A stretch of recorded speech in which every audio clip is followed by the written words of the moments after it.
9 p.m., January 3rd, 1974. Keith Miller and his family reach a storm shelter with literally seconds before winds of 260 miles per hour ripped through their home.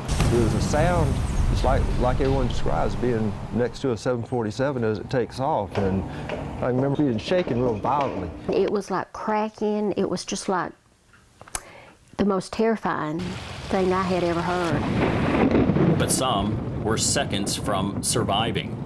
Her name was Janet Brown, and she's actually the age of my oldest daughter now, which really kind of hits home. Her whole family, unfortunately, did not make it to the storm cellar. Pinned under a piano from the Baptist church blocks away, Janet was grasping for life. I climbed up on the cellar, and I was standing there, and I could just hear all these people in pain, calling and saying, "Help me," but I couldn't see them. They were all buried. I heard Janet saying, "Help," and I was saying, "Where are you?" And she'd say, "Help me, Reba, I can't breathe." I have a healthy respect for weather.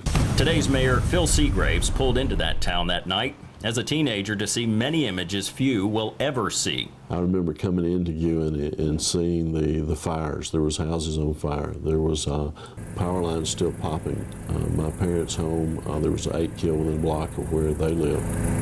But another tornado twist of fate leaves survivors stunned at the fact that 100 yards away from the shelter, 2 horses stood by unharmed by the violent winds.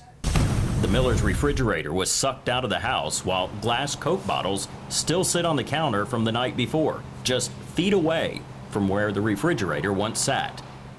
Stories from this town are endless of that horrific night when lives in a town changed forever. Today, Dr. Keith Miller reflects on how lucky he was, for if not for the courage of his parents and neighbors, he too would be gone.